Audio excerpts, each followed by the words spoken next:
Hola, bienvenidos al mágico mundo de la filosofía, donde nos caracterizamos por el análisis y la reflexión, que de pronto a muchas personas no les gusta, pero que nos hace ser lo que somos en esencia, seres pensantes, seres que intentamos comprender, entender y abarcar el mundo desde una perspectiva diferente, única, particular. En el día de hoy los voy a invitar a que nos adentremos en una de las preguntas que desde antaño y sobre todo en la época que nos antecede, se hizo el hombre y que en días pasados, o al iniciar la temática de este periodo, nosotros habíamos un poco meditado. Y la pregunta es esta: ¿por qué la filosofía moderna es epistemológica o de carácter epistemológico? Muy bien. Habíamos nosotros mirado en ese contexto, en ese marco, de que desde la Edad Media, al pasar a lo que nosotros comprendemos o entendemos como la modernidad, hubo una serie de cambios, una serie de hechos o acontecimientos que hicieron o que propiciaron esa mentalidad, tales como empezamos al inicio de estos encuentros de filosofía, la concepción de entender el mundo, que se tenía la concepción geocéntrica y se cambia a la heliocéntrica, se dan avances de tipo científico, va a aparecer o a darse los primeros sesgos, pinceladas de lo que es la ciencia, de la revolución científica, de dejar de pronto toda esa parte teológica y esa concepción o comprensión teológica a un lado, y el hombre se va a centrar nuevamente como que en esa parte mucho más racional que espiritual, que era la que primaba desde lo medieval. Entonces, en ese contexto, el hombre se va a hacer preguntas, dudas, inquietudes y va a querer eh, responder, va a querer validar los conocimientos que tenía, dado que sus columnas, sus bases, sus principios habían sido de una u otra forma cuestionadas, habían sido de una u otra forma derrogadas, y entonces el hombre se va a centrar en, bueno, queremos conocimientos sólidos, queremos conocimientos veraces, queremos conocimientos concretos, específicos, a preguntas y cuestiones específicas. Y por eso en la modernidad se dice que es epistemológica o es de componente epistemológico, porque allí entra el papel de estudiar, comprender esa capacidad del hombre conocer, pero ya más de un tipo riguroso, más de carácter científico, más de carácter comprobable, demostrable, verificable. ¿De acuerdo? Y la teología no da respuestas de ese tipo, mientras que la ciencia y la filosofía buscan este tipo de respuestas. Entonces eso nos da ya un contexto de por qué la modernidad es epistemológica. Necesitamos un conocimiento, ok. ¿Cómo podemos saber entonces desde la filosofía cuándo un conocimiento es válido? Pero hay una pregunta más de fondo, que es lo que la filosofía se hace. Nos estamos preguntando sobre la validez del conocimiento. La iglesia se equivocó, Copérnico, Galileo, Kepler, Newton tenían la razón o estamos equivocados, pero viene una pregunta de trasfondo que no la va a responder como tal la ciencia, sino lo va a estudiar la filosofía, y es: ¿realmente es posible conocer? ¿Cómo se da el conocimiento en nosotros los seres humanos? Si conocemos, ¿cómo conocemos? Y entonces es donde va a entrar eh, la filosofía a intentar solucionar este tipo de interrogantes en torno al conocimiento, y vamos a encontrar que hay 5 problemas cuando nos hacemos la pregunta si conocemos. Si conocemos, lo primero que hay que establecer es dónde se origina el conocimiento, en qué parte nuestra se origina el conocimiento, si es un conocimiento válido lo que nosotros producimos, si es un conocimiento, al igual que la ciencia, creíble, demostrable, comprobable, y entonces nos vamos a dar cuenta de que el conocimiento se vuelve un problema. Entonces, en primera instancia, vamos a acercarnos o intentar hacer una aproximación a ¿Cuáles son esos problemas que se presentan cuando nosotros empezamos a estudiar el conocimiento? Entonces, encontramos que son 5 los problemas del conocimiento. La posibilidad, si podemos conocer o no, el origen, dónde se origina nosotros el conocimiento, el valor, la estructura y los tipos del conocimiento. Vamos a mirarlos aquí uno por uno. Entonces se los mencionaba, cuál es la estructura, posibilidad, origen, valor o tipos del conocimiento. Vamos entrando en el primero, la estructura del conocimiento. Dentro de esta estructura es importante que tú tengas en cuenta de que epistemológicamente hablando, siempre hay un sujeto que lo vamos a representar con S, en este caso está Homero Simpson, que va a ser de S, y un objeto que vamos a representar con una O. Entonces, dentro del proceso del conocimiento interactúa S, que es el sujeto, y O, que es el objeto. Aquí este S que estamos viendo, que es Homero, está mirando un O, que es una casa. ¿De acuerdo? Allá aquí hay un problema. Porque si usted mira el dibujo, yo te hago una pregunta. Esa casa que tiene Homero en su mente, en su entendimiento, en su aparato cognitivo, es realmente igual que la casa externa o que el objeto que está mirando, la representación mental, el concepto, la idea o definición que tiene el sujeto es igual a lo que está externo, porque puede que sí, puede que no, puede que sea igual, que sea idéntico o puede que esté distorsionado. Y si a Homero le colocamos unas gafas, si esas gafas tienen mucho aumento y la está viendo de una manera diferente, o si tiene miopía, astigmatismo, qué sé yo, puede influir o determinar esa estructura que hay dentro del ser humano. Entonces viene la primera pregunta: ¿cuál es la estructura en nuestra mente, en nuestro esquema cognitivo para conocer?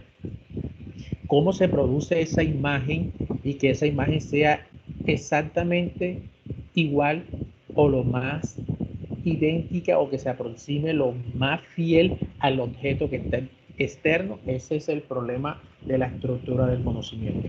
Luego tenemos un segundo problema y es la posibilidad del conocimiento. Y es decir, realmente nosotros sí podemos conocer, en nosotros se puede dar el conocimiento, o simplemente eh, nosotros interpretamos, cada quien interpreta las cosas a su manera, se forma una imagen, una idea o un concepto, o el hombre nunca va a alcanzar a conocer las cosas, de pronto no en el mismo sentido, pero trayéndolo aquí o haciéndolo de una manera análoga a lo que dijo Sócrates: solo sé que nada sé, es más lo que desconocemos. Sócrates lo decía en cuanto al cosmos, que jamás iba a conocer cuál era el arjé o arje, el origen o principio del universo, siendo este tan vasto, tan amplio. Entonces nosotros jamás podremos conocer las cosas. Si usted toma esa postura, o hay gente que dice, uno nunca termina de conocer a las personas. Nosotros miramos las cosas de manera parcial, eh, y uno nunca realmente podrá conocer algo a cabalidad. Una persona hace 10 semestres de una carrera, una profesión, y es más lo que desconoce que lo que conoce. Un estudiante de medicina hace 10 semestres, pero es mucho, tiene que hacer una especialización y precisamente se especializa en una parte del cuerpo humano porque no alcanza a abarcarlo todo.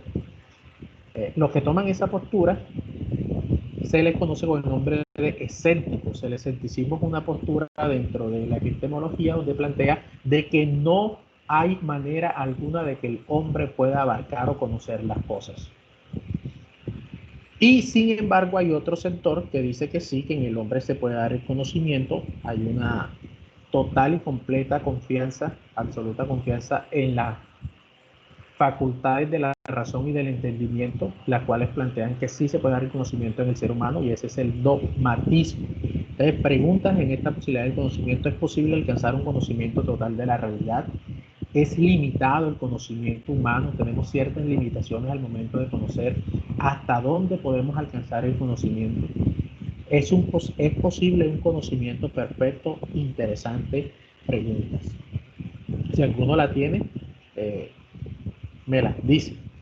Entonces, el dogmatismo plantea que el conocimiento, si es posible, como ya lo dije, es una postura que de pronto no trata tanto de buscar explicaciones de tipo científico, simplemente las cosas se pueden dar dogma, de ahí viene la palabra dogma que se utilizaba o se utiliza mucho en la religión. El dogma es la creencia ciega, absoluta, confiable en esto. Por ejemplo, Dios existe, no se refuta, no se cuestiona, no se duda, simplemente se cree. Eso es un dogma, un dogma.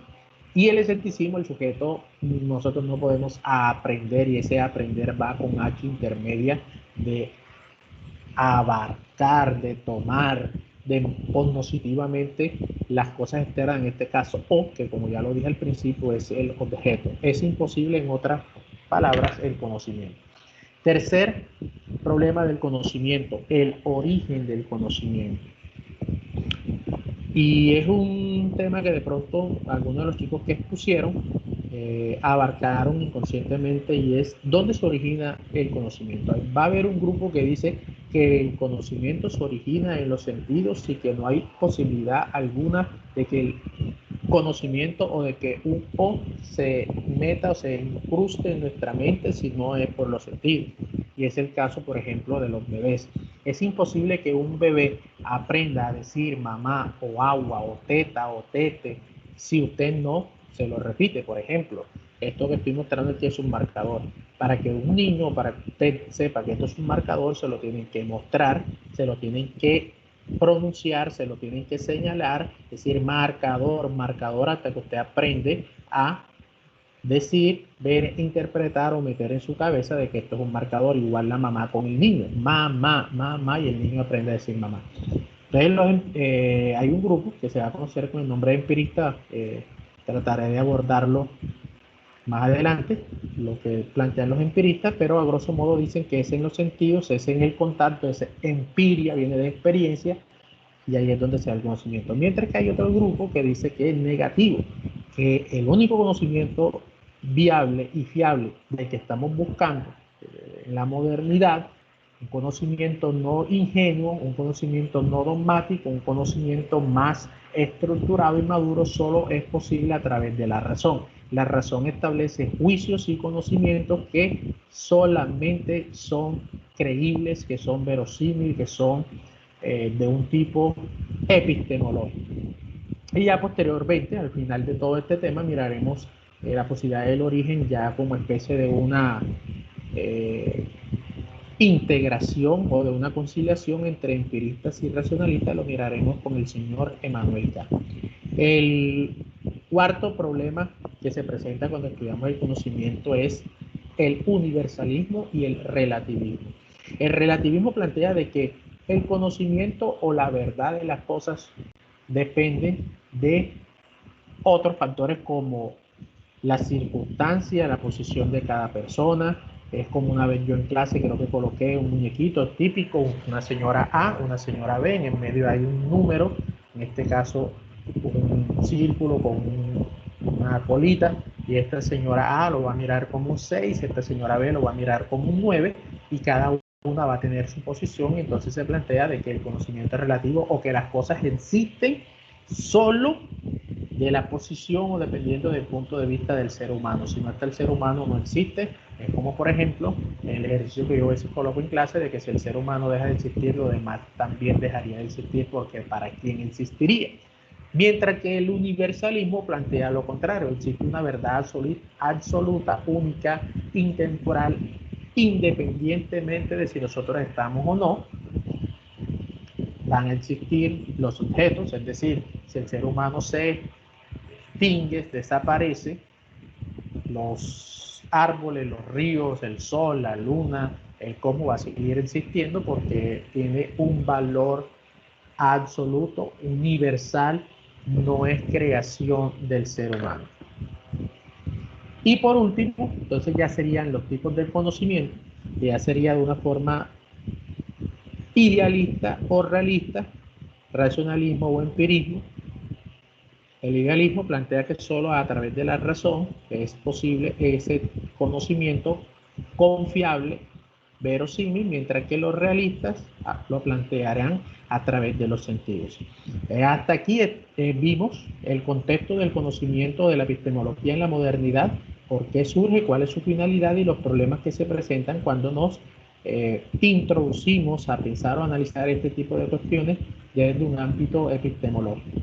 En el próximo video, que los voy a invitar a que lo miren, ya ahondaremos en lo que tiene que ver con el idealismo y con el racionalismo y con el criticismo kantiano. Entonces, hasta la próxima.